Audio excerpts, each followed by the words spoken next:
Welcome back guys. In this video, let's discuss about maternal adaptations in pregnancy or physiological changes in pregnancy. To begin with, let's discuss about a few important direct single liners which were previously asked in the exams. Okay, these are general points. Now, total weight gain during pregnancy, how much? It's somewhere around 11 to 12.5 kgs. Okay, net weight gain, okay, apart from the fetus, the net weight gain will be somewhere around 6.5 kgs. Extra calories required during first trimester of the pregnancy. No extra calories are required during first trimester, but later there is a need for the extra calories as there is this baby growing inside the womb. Extra caloric requirement during lactation is 600 kilocalories. Okay, this is the best answer. Water retained during pregnancy. In a female, during pregnancy, water is going to get retained in her body. Okay, this water retention is because of decreased threshold for the thirst. Now, how much amount of water is getting retained? It's somewhere around 6.5 liters of water is retained in the mother. Uteroplacental blood flow is 450 to 650 ml per minute. Okay, 450 to 650 ml of blood is coming from the uterus to the placenta. This is uteroplacental blood flow. From the uterus to the placenta, almost 450 to 650 ml of blood is coming per minute. Iron requirement in the entire pregnancy is 1000 milligrams. Okay, 1000 milligrams of iron is needed for the blood expansion, hemoglobin expansion, and for the development of placenta and the fetus. So these are the direct answers. Again, I am repeating, total weight gain is somewhere around 11 to 12.5 kgs. Net weight gain is 6.5 kgs. In the first trimester, no need of any extra calories, and extra caloric requirement during pregnancy is 350 kilocalories per day, and during lactation you need a more amount of calories. Okay, a female have to take extra 600 kilocalories per day. Water retention is mainly because of the decreased threshold for the thirst, and almost 6.5 liters are going to get retained in the body. Uteroplacental blood flow. Uteroplacental blood flow is 450 to 650 ml. Okay, I am not talking about the uterine blood flow. Uterine blood flow through one uterine artery will be somewhere around 500 ml per minute. Okay, I am talking about uteroplacental blood flow. Okay, there are two uterine arteries. From the two uterine arteries, almost 1 liter of blood is reaching the uterus. Out of that 1 liter, 450 to 650 ml of blood is reaching the placenta. Uteroplacental blood flow is 450 to 650 ml per minute, and during pregnancy, almost, okay, in the entire 9 months of pregnancy, almost 1000 milligrams of iron is needed, okay, for the hemoglobin expansion, for the development of placenta and the fetus. Now, after this, let's start the system-wise changes. Now, let's discuss about the hematological changes which are seen in the pregnancy. Guys, first talk about the RBCs, later WBCs, platelets, clotting factors. Okay, let's go on like that. Now, RBC volume increases by 20 to 30%, but please concentrate in comparison to RBCs, plasma volume. Okay, RBCs, plasma. RBCs are increasing. Plasma also increases, but in comparison to RBCs, plasma volume is expanding more, 40 to 50% plasma expansion. RBC expansion is only 20 to 30%. Overall blood expansion, okay, overall blood volume is going to increase by 30 to 40%. What I am trying to put into your mind, the amount of cells in the blood is getting less, but the water content is more. So now the blood is going to be more in a diluted form. Okay, that's the important point. If I am talking about the packed cell volume is amount of cells in comparison to the plasma. What happens? Packed cell volume is going to get down. So please concentrate. If I am asking you packed cell volume or hematocrit, cells in comparison to the liquid component, so automatically it will decrease.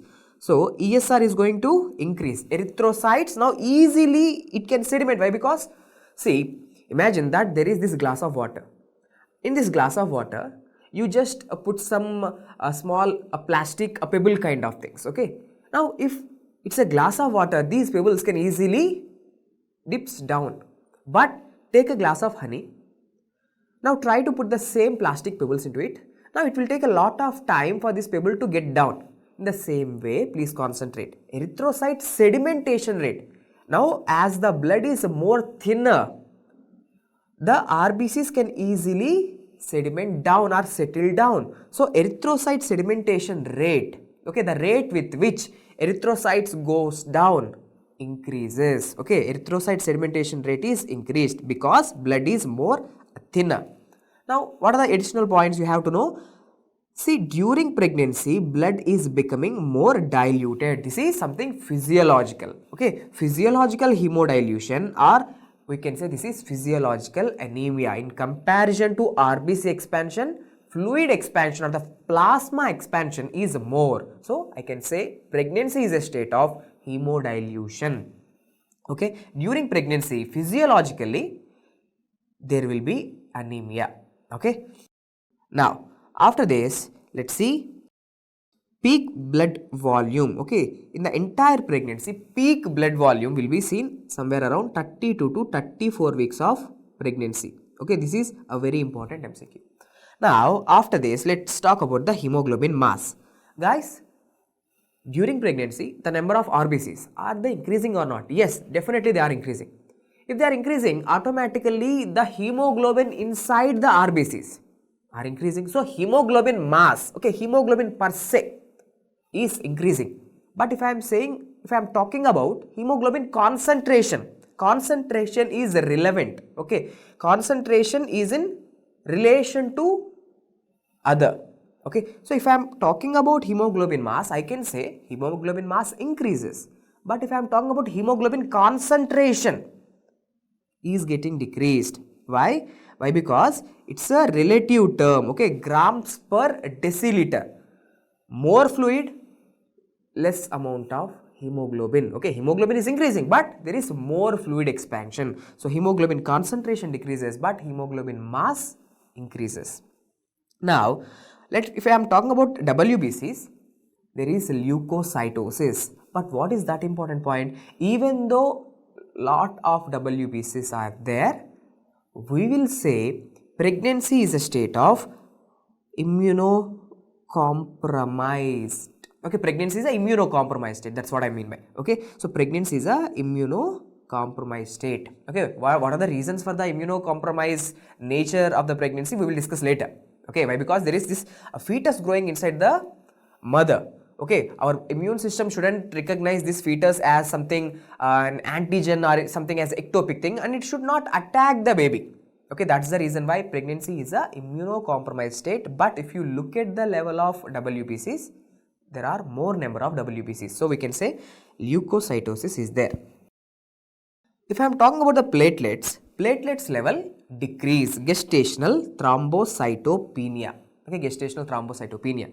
But please concentrate, bleeding time and clotting time are unchanged, though there is this thrombocytopenia happening, but bleeding time and clotting time are unchanged. See, bleeding time depends on platelets, clotting time depends on clotting factors. Though there are less number of platelets, if you are looking at the bleeding time, it is unchanged. Okay, now after this, let's talk about the plasma proteins. The amount of proteins in the plasma. So totally increases. Okay, if I am talking about generally, plasma proteins increase. But if I am talking in specific, okay, what about the albumins? What about the globulins? So albumins are going to decrease in comparison to globulins. So globulins are increased, albumins are decreased. Okay, so this is something important about the plasma proteins. Plasma proteins totally increases. Now, if I am talking about the clotting factors, now clotting factors, all clotting factors are going to increase. If I am saying all clotting factors are increased, I can say that pregnancy is a hypercoagulable state. Okay, hypercoagulable state. But what is the exception? All clotting factors are increased except 11 and 13. Except 11 and 13, all clotting factors are increased, especially the clotting factor number 1, fibrinogen. It almost increases by 50%. Okay, a very important MCQ, fibrinogen levels are increased by 50%, but at the end of the day, Because of so much amount of clotting factors, please concentrate. Pregnancy is a hypercoagulable state. Hope you can see it. Okay, pregnancy is a hypercoagulable. After this, let's talk a few important changes which are seen in the cardiovascular system in the mother. Guys, what about the cardiac output? There is so much amount of blood now, so that automatically cardiac output should increase. Okay, why? Because there is this baby growing, it should also get a good amount of blood. So cardiac output increases by 40%. As there is so much amount of blood, heart is working so much, there is a chance of cardiac failure. So maximum risk of cardiac failure during pregnancy, it is seen during. Guys, in order to understand that, please look at this graph. See, at 28 to 32 weeks of gestation, okay, 28 to 32 weeks of gestation, please concentrate, the cardiac output is somewhere around 7 liters. But during labor, especially, okay, during second stage of labor, during the delivery of the baby, the cardiac output is 8.9 liters. Immediately after delivery, postpartum, immediate postpartum, the cardiac output is 9.3 liters. Now just tell me, maximum amount of cardiac output is seen during immediate postpartum, that is the MCQ. So if they ask you a question like maximum risk of a cardiac failure is seen during which phase of the pregnancy? Immediate postpartum, there is highest risk of, please concentrate, immediate postpartum, there is highest risk of a cardiac failure. Why? Because immediate postpartum, there is this highest cardiac output. Okay, so highest chances of failure also seen during immediate postpartum.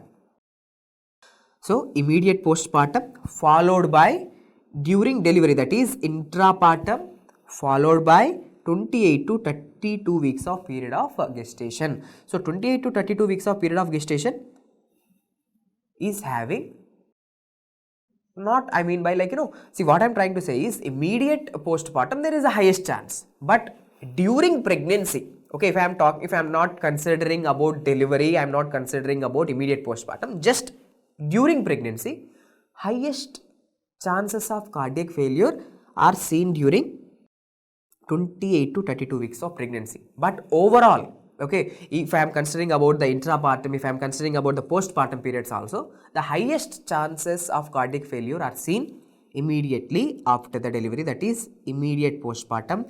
Why? Because the cardiac output is maximum at the time, so that heart can fail at such high cardiac outputs. Okay, now systolic and diastolic BP. What happens to systolic and diastolic BP? Because of the progesterones, systolic and diastolic BP decreases. Okay, important MCQ. What about the total peripheral vascular resistance? Guys, total peripheral vascular resistance depends on the vasoconstriction of the vessels, especially arterioles. If arterioles are more constricted, the total peripheral vascular resistance is also going to increase. But under the effects of progesterone, the smooth muscle relaxant, the arterioles are going to dilate. Arteriolar dilation will happen. Automatically, total peripheral vascular resistance will come down. So vascular resistance also decreases. This is also because of progesterones. After this, let's talk about the apex beat. What happens to apex beat? Guys, during pregnancy, diaphragm is raising, a heart will little bit move towards the outside. Okay, it will move little bit towards the left and outside. So because of this, the apex beat position will also change. See where it will change? The apex beat is going to shift to fourth intercostal space. Okay, it's going to shift to fourth intercostal space and also 2.5 centimeters outward. Okay, now heart is going to little bit move its position. Okay, 2.5 centimeters outward to mid-clavicular line. Okay, so from the mid-clavicular line outward it is going to shift. Okay, from mid-clavicular line I can say to anterior axillary line, heart apex. Okay, the apex of the heart is going to shift. Now what about the cardiac silhouette? See, cardiac silhouette is the cardiac shadowing. Because of the hypertrophy of the heart during pregnancy, the cardiac silhouette size is also going to be enlarged. What about the heart sounds? Very important MCQs. Heart sounds, especially because of the thin blood, because of the hemodilution, because of the increased amount of cardiac activity, increased amount of cardiac output, see, the heart sounds will also change. For example, if I am talking about first heart sound, there is exaggerated splitting of the first heart sound. There is this loud S3. S2 is normal, there is this loud S3. During pregnancy, lot of amount of blood is going to the mammary glands. So, if you auscultate on the mammary glands, you can see this continuous murmur, okay, continuous blood flow is reaching the mammary glands. That is known as the hissing murmur or mammary murmur. Also, during pregnancy, as there is this hyperdynamic circulation, okay, so much amount of blood is rushing through the hearts, so that there is continuous ejection murmur is seen, okay, continuous ejection murmur, that is ejection murmur means systolic murmur. So, continuous ejection murmur or systolic murmur is seen.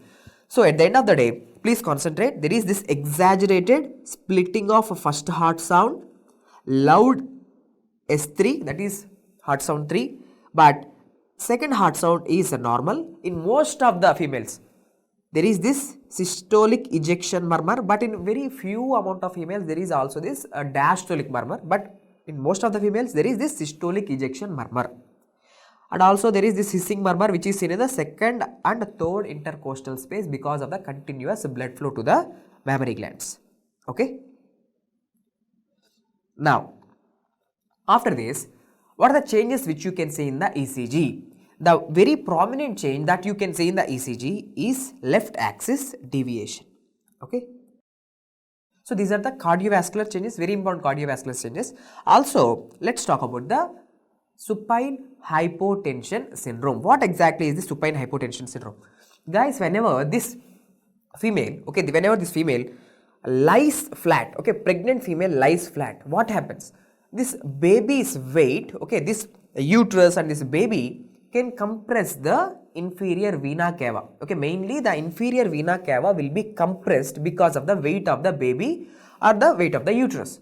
So, what happens whenever there is this venoconstriction or whenever there is the constriction of this great vessel, the vena cava, the venous return to the heart is going to get decreased. Whenever venous return decreases, automatically cardiac output decreases. When cardiac output decreases, automatically there is this hypotension. So, supine hypotension syndrome means whenever a female lies flat, the baby's weight will compress the great vessels, that causes decreased venous return and ultimately there will be hypotension. Okay, so that's what the supine hypotension syndrome. That's the reason why we ask a pregnant female to lie on one side, not flat.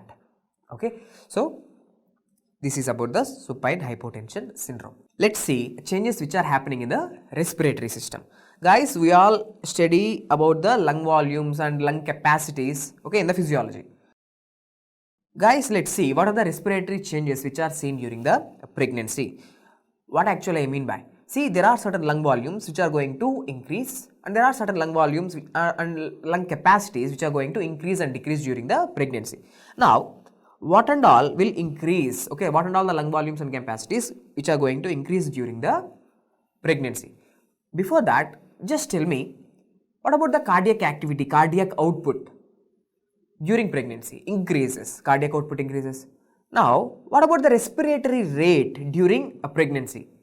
Is it going to increase the number of times a female is going to take a respiration, breathe? Is it going to increase or not? It won't increase. Respiratory rate is going to be normal. Respiratory rate is unaffected. But the quality of her breathing, which means the tidal volume with every breath, whatever the volume of gases that are going into her lungs are going to increase. The tidal volume is going to increase, but respiratory rate is going to be unaffected or constant.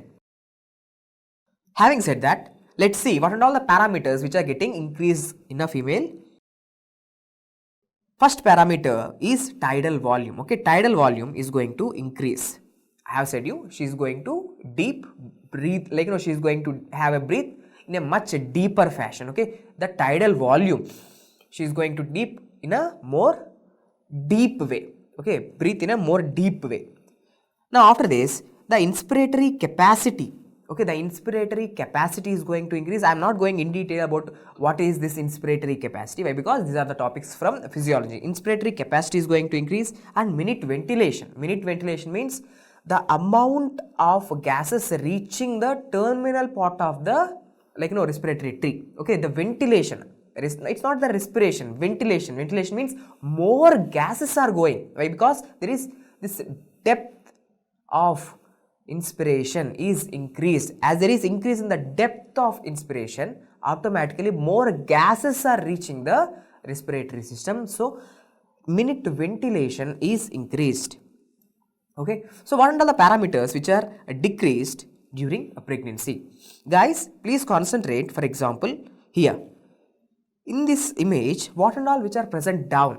For example, this one FRC. FRC means functional residual capacity, expiratory reserve volume, residual volume. See, what and all present down are going to actually decrease. Okay, functional residual capacity, as the diaphragm, see, as the diaphragm is raising up, it compresses the lungs. So, a person's functional residual capacity is automatically going to decrease, as well as expiratory reserve volume and residual volume.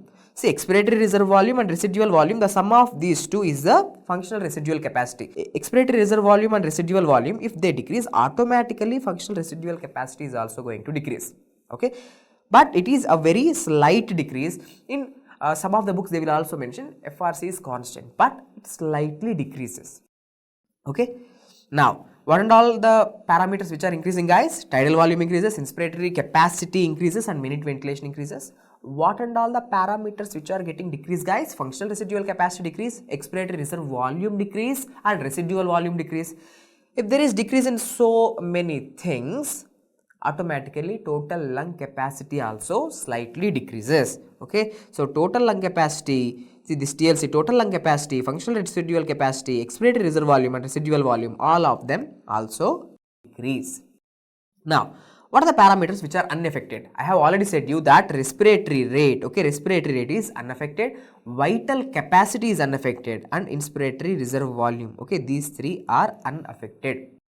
Now, there is this one point we just missed it, that is PCO2. Okay, PCO2 is also going to decrease. Why PCO2 is going to decrease? Why? Because there is this depth ventilation. Okay, a female is going to take her ventilation more deeper fashion. So, she is having this very much deep inspiration.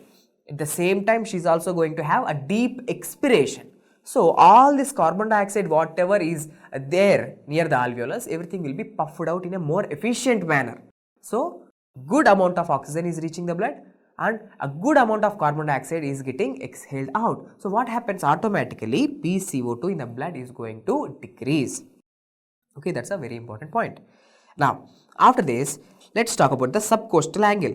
Guys, as the uterus is growing, it kicks the diaphragm a little bit higher. Almost diaphragm raises by 4 centimeters. This raising of diaphragm will cause the ribs to move away from each other. That increases the subcostal angle. As the ribs are moving apart from each other, the subcostal angle increases. Okay, so important MCQ, subcostal angle increases and diaphragm also raises above by 4 centimeters. Now, let's talk about the changes in the renal system. Because of the progesterones, what happens to the ureters? These progesterones are smooth muscle relaxants. Okay. Now, because of that, ureters will dilate. Ureters, I'm not talking about the uterus, it's the ureters. So, there is a dilation of the ureters. And also remember, during pregnancy, there is this one important event. As uterus is growing, it will slightly tilt towards the right side. Okay, there is this obstruction on the left side, that is the sigmoid colon is there on the left side. That's the reason why, as it is growing, it will slightly tilt towards the right side. That is known as the dextro-rotation of the uterus. Because of this dextro-rotation of this uterus, on right side, right ureter will be compressed. That leads to right hydroureter and right hydronephrosis. Okay, so due to the effect of progesterone, the ureters will dilate, especially on the right side. There is this right hydroureter and right hydronephrosis.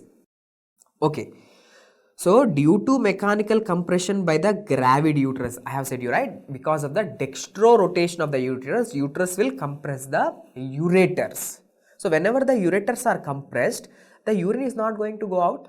So what happens? There will be dilation of the ureter, hydroureter, and this urine is going to back accumulate and causes the right hydronephrosis. Now after this, let's see what are the parameters which will change in the renal system. So what and all going to increase, what and all the parameters which are going to decrease. Just tell me, during pregnancy, all the bad products in the female body, okay, all the metabolites should be excreted out in a more efficient manner. So GFR, glomerular filtration rate should increase. The renal blood flow should increase. Renal plasma flow should increase. GFR is increasing. So that a good amount of creatinine is clearing out. So creatinine clearance increases. But in the blood, there is this less creatinine because more efficiently creatinine is going out. So creatinine level decreases, blood urea nitrogen level decreases. Okay, so these are the parameters which are increased and decreased. Also remember, what about the serum osmolality? See, during pregnancy, there is this hemodilution. Water is more, not water, the blood is more watery. Okay, blood is going to be more hemodiluted. Whenever there is more hemodilution, not hemoconcentration, the blood is more diluted, automatically osmolality is going to decrease. If blood is more concentrated with the metabolites, if it is more concentrated with ions, automatically osmolality increases. But during pregnancy, the serum osmolality decreases.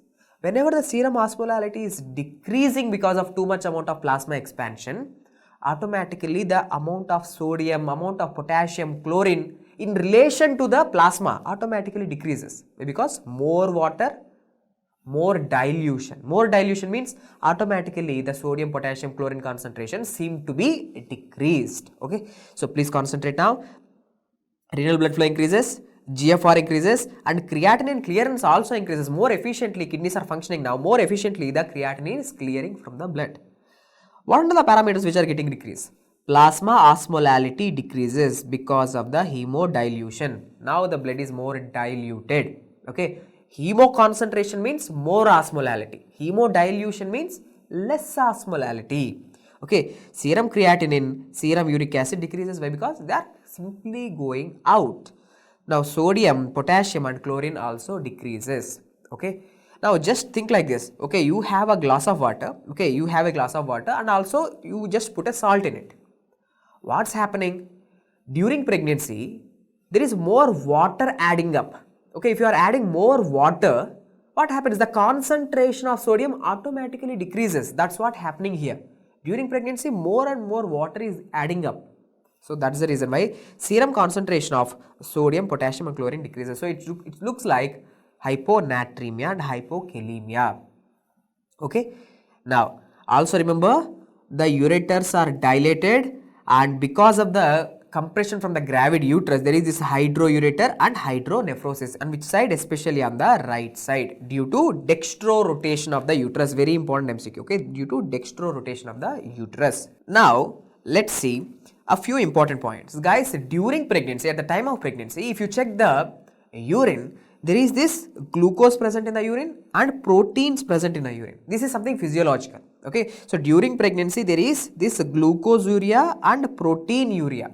See why there is this glucoseuria? Why? Because the threshold for the glucose excretion, it little bits come down. So this is something physiological. Okay, this is not pathological glucoseuria or proteinuria. So during pregnancy you can see a glucoseuria in a pregnant female. See, what is the most common organ involved in pregnancy induced hypertension? PIH is something relevant to pregnancy. So during pregnancy induced hypertension or in pregnancy induced hypertension, the one organ which is most commonly going to be affected is kidneys. Okay, so why this is relevant? Why? Because we are talking about the renal system. So during pregnancy, if there is pregnancy induced hypertension, kidneys are going to be most commonly affected organs. Now let's talk about the urinary tract infection. During pregnancy, the most common infections are going to be caused by E. coli, and how we are going to treat it? We are going to give a drug which is nitrofurantoin 100 milligrams 2 times a day for 3 days. Okay, nitrofurantoin 100 milligrams 2 times a day for 3 days is the drug of choice for urinary tract infections. Now after this, let's talk about the changes in the genital organs. See, what are the signs of a pregnancy which we can see in a genital organ? That's what I mean by. There is this sign known as Jaquemus sign or Chadwick sign. What exactly is this sign? This is a bluish discoloration. Okay, bluish the discoloration of cervix and also vaginal walls. If you look at the vaginal walls, they are little bit having a bluish hue or bluish discoloration. That's what you can see. Okay, here please concentrate. There is this bluish hue over here. Okay, that is known as Jaquemus sign or Chadwick sign. Very important MCQ, and this is due to local vascular congestion, and it is seen somewhere around 8 weeks. Now, after this, let's talk about one more sign, which is Osiander sign. Osiander sign is nothing but palpation. Okay, you can palpate the pulsations. You can palpate the pulsations in the lateral fornix. If you just take your fingers to the lateral fornix, okay, this is cervix, all this area is the fornix.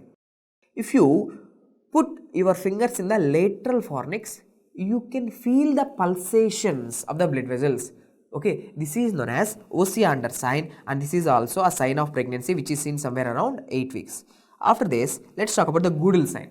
Gödel sign is a softening of the cervix. Cervix will become so much softer, it just feels like the lip. Okay, lip, how much softer is it? Okay, it is. So in that way, the cervix is also going to become so much softer. Okay, soft cervix, softening of the cervix is known as this Gödel sign, which will be seen somewhere around 6 weeks.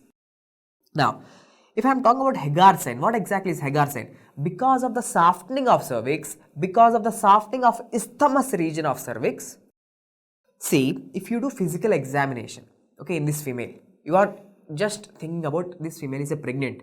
Now, if you want to elicit this 𝐒𝐽𝐺 sign, you are going to put a fingers in the vagina. Okay, these 2 fingers in the vagina with one hand, and you are also going to put 2 fingers on the abdomen. So because of the softening of cervix, the abdominal hands and the vaginal, fingers, abdominal fingers and vaginal fingers, they will be approximated each other. You can feel these fingers each other. Okay, that's what is known as 𝐒𝐽𝐺 sign. Don't worry, I will show you the image. In that image, you can have a better understanding. Okay, the vaginal fingers and the abdominal fingers can be approximated, and you can feel these fingers. Why? Because the isthmus part, the cervix part is more softer. Okay, now see, abdominal and vaginal fingers oppose below the body of the uterus, and this is because of the softening of the isthmus and cervix. Now, what is this Palmar sign? Palmar sign is regular rhythmic uterine contraction. A female can feel a regular, these are painless contractions. Okay, there is no cervical dilation. These are regular painless rhythmic contractions. Now, last sign is Hartmann sign. Hartmann sign is a implantation bleeding. What exactly is this implantation bleeding? Now, please concentrate. See, this is the endometrium, for example. See, if embryo is getting implanted onto this endometrium, see, there will be little bit of bleeding from the site of implantation. So, this is known as implantation bleeding. So, implantation bleeding, the other term is Hartmann sign. Okay.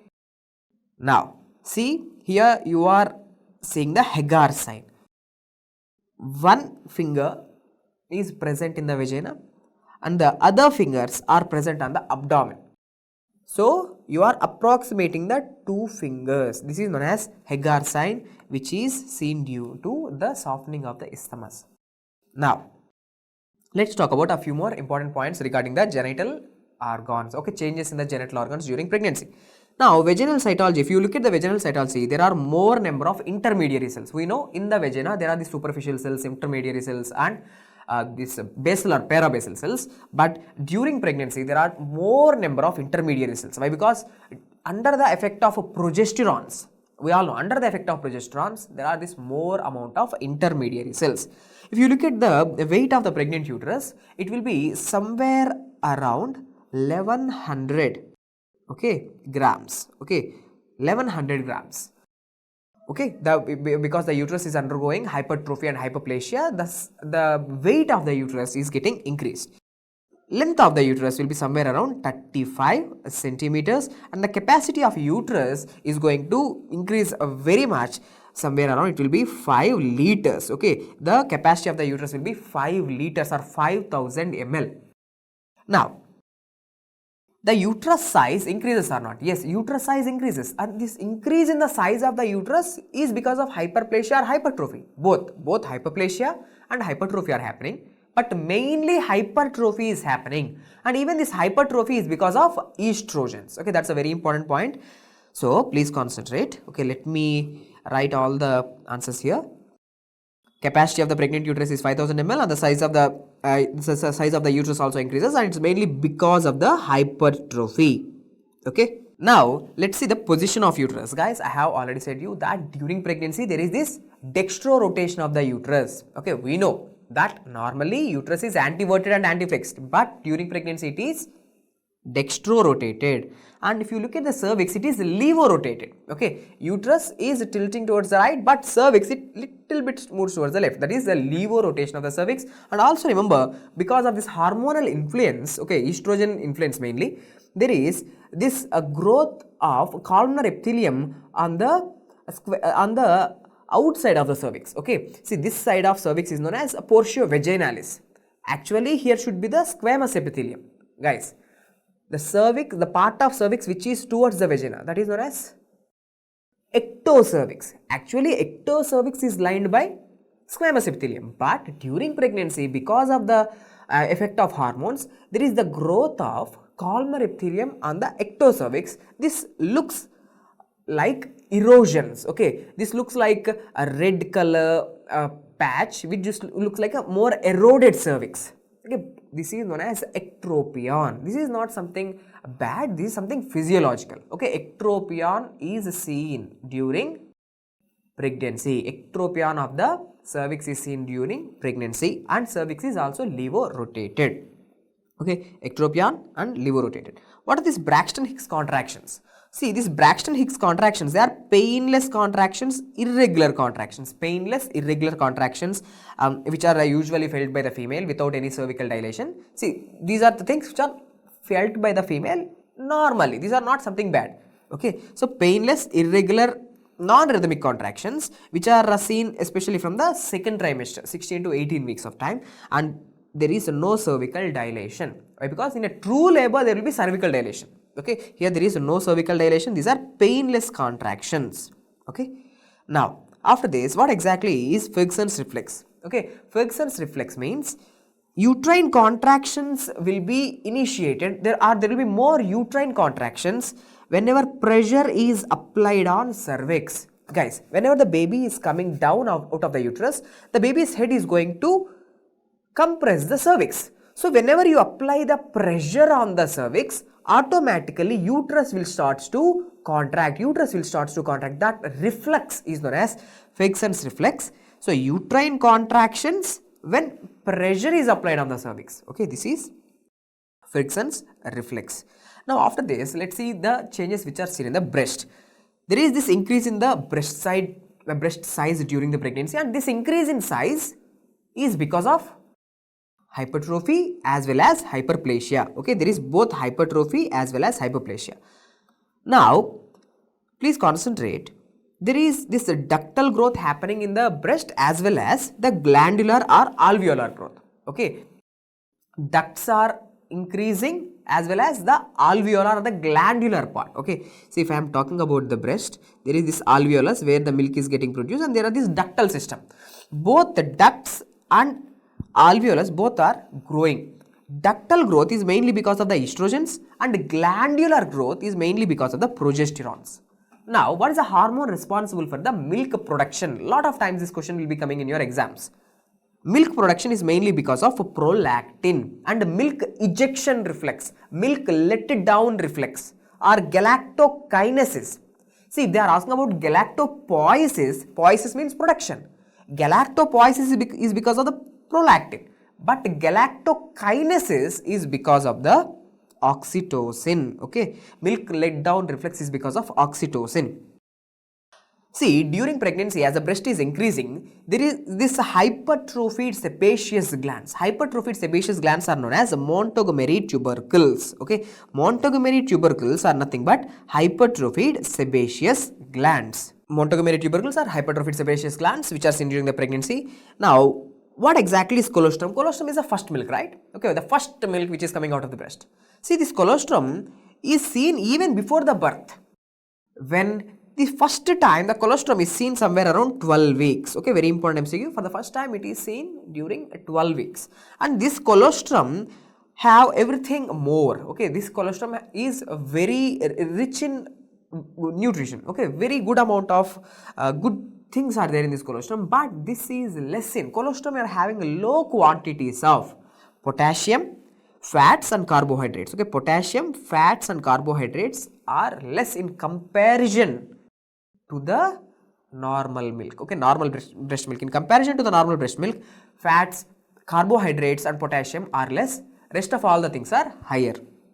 Now, immunoglobulins which are present in the colostrum are IgG, IgM and IgA. IgG, IgM and IgA are the immunoglobulins which are present, and the fatty acid which is exclusively found in the breast milk is 𝗏𝐷𝐴𝐻𝑥anoic acid, which is very much important for the development of the nervous system in the baby. Okay. Now, after this, let's talk about a few important points about the prolactin. Guys, in a non-pregnant female, first let me tell you one thing. See, we all know prolactin is the one which is responsible for the production of milk. Okay, good. Most of the students think like this. See, prolactin levels are going to increase after delivery. Okay, once this female is having this baby, then prolactin levels will be increased, and this prolactin is the one which is causing the milk production. But wait, prolactin levels are much more higher during pregnancy. During pregnancy, lot of prolactins are there. But after delivery of the baby, actually prolactin levels comes down. Okay, this is the one important point you need to keep in mind. But wait, in a non-pregnant female, okay, in a non-pregnant female, the level of prolactin will be somewhere around 15 nanograms per ml. If the value is more than 25 nanograms per ml, that we have to consider as hyperprolactinemia.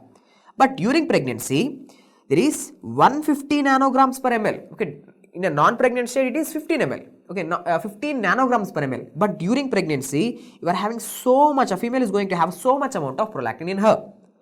But after delivery, actually prolactin levels comes down to normal. Okay, but why after delivery, a female is producing milk? Why not during pregnancy? See, during pregnancy, you can ask me, during pregnancy, so much amount of prolactin is there.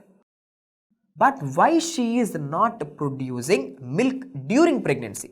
Because during pregnancy, estrogens are also more. These estrogens will regulate the activity of the prolactin, which means estrogens will decrease the activity of prolactin. Remember, take this point. Estrogens, they increase the prolactin, there is no doubt. Estrogens increases the prolactin levels. Estrogens are increasing, so prolactin levels also increase. But estrogens will regulate the activity of prolactin. Estrogens doesn't let the prolactin to work. So during pregnancy, prolactin is there, but it's not working.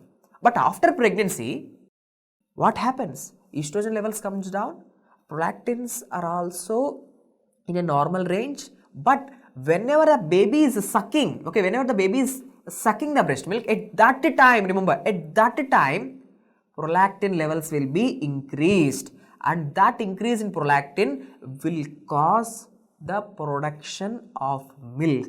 Okay, so at the end of the day, what I am trying to put into your mind is, okay, even though you didn't understand, don't worry, okay, you will get all those points.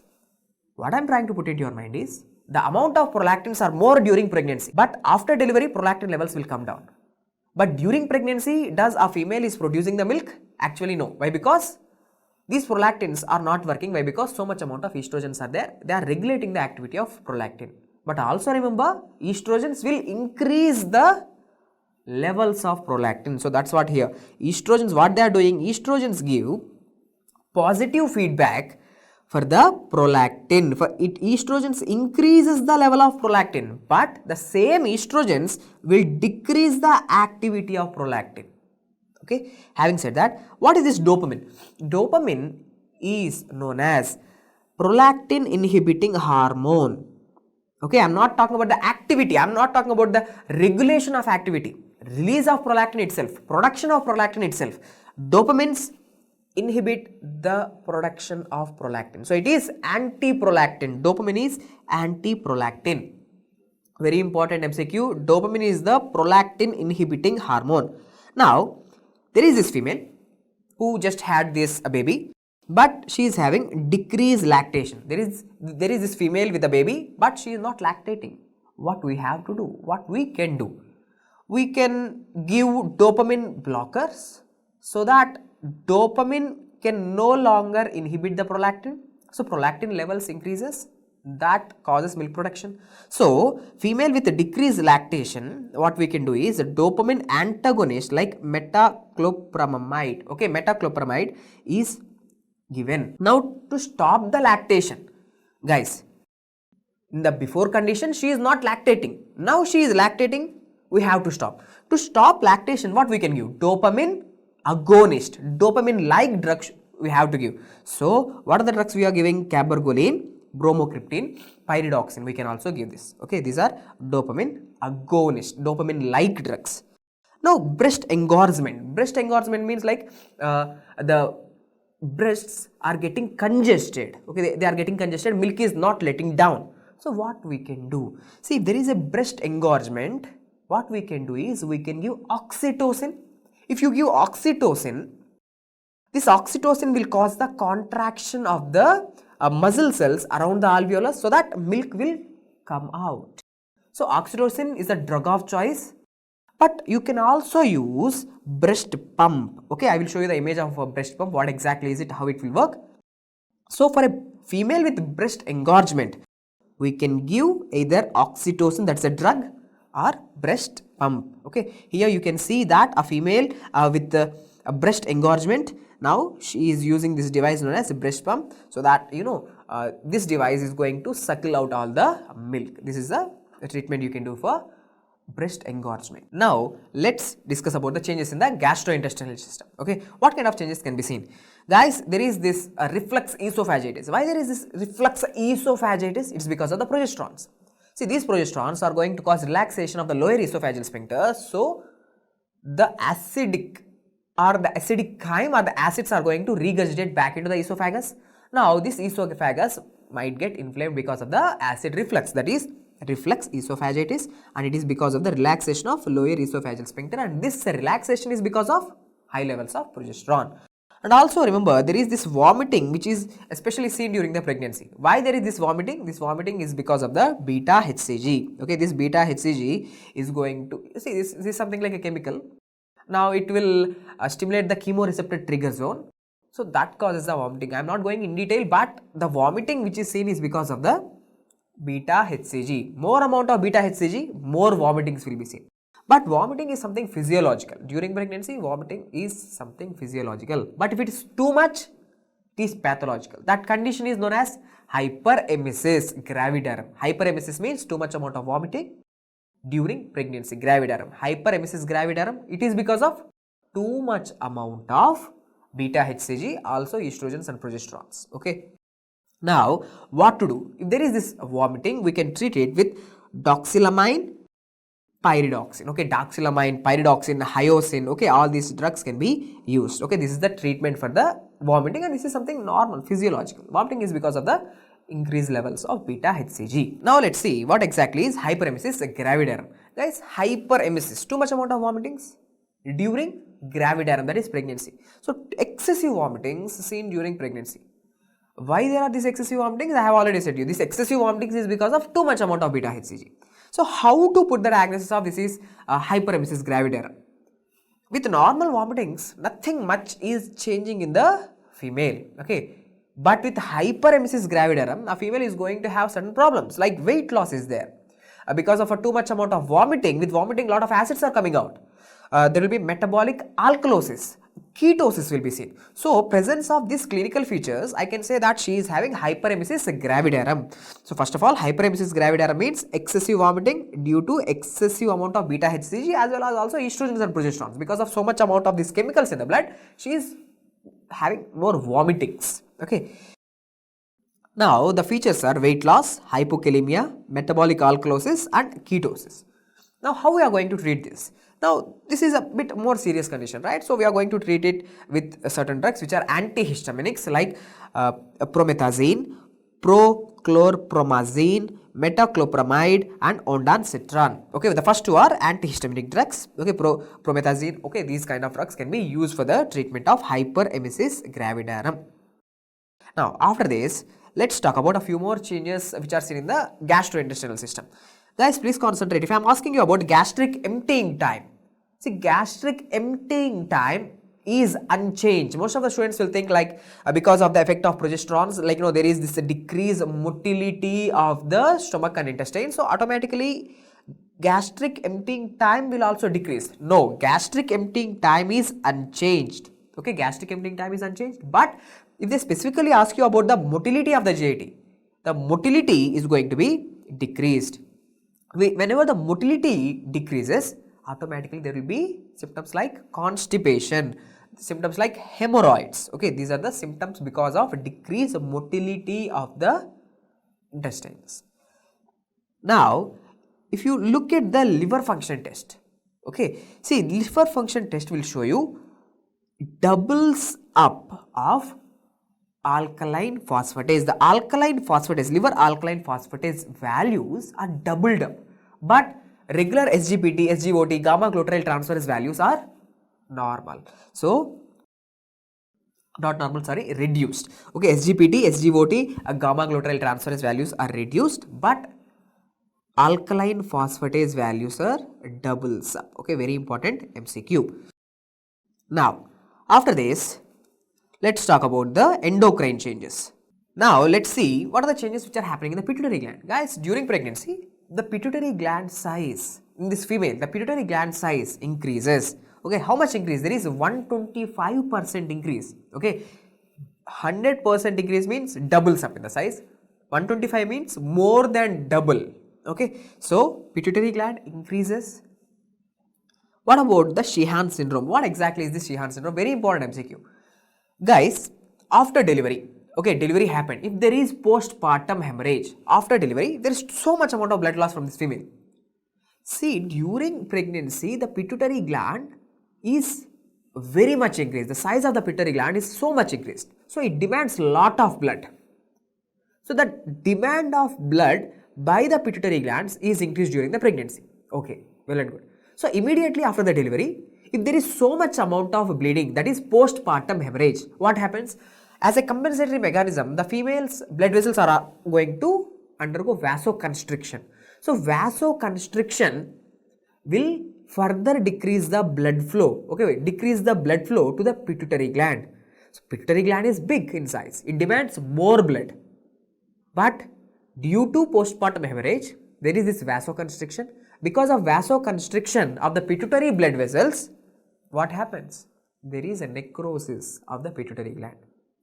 This condition is known as Sheehan's syndrome. So Sheehan's syndrome is nothing but postpartum necrosis of the pituitary gland, and this is due to postpartum hemorrhage. Postpartum necrosis of pituitary gland is known as Sheehan's syndrome. So what happens? All pituitary hormones, FSH, LH, prolactin, growth hormone, TSH, all hormones are going to come down. Okay, that's what you can see in the labs if there is Sheehan's syndrome. Now, what exactly is that pituitary hormone? Actually, all pituitary hormones will raise.